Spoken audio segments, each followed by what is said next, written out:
So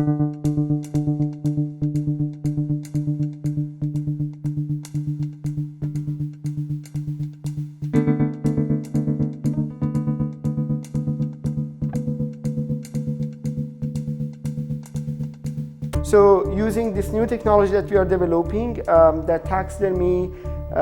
bird drone would help us to understand all of the science behind the migratory birds to help aviation industry.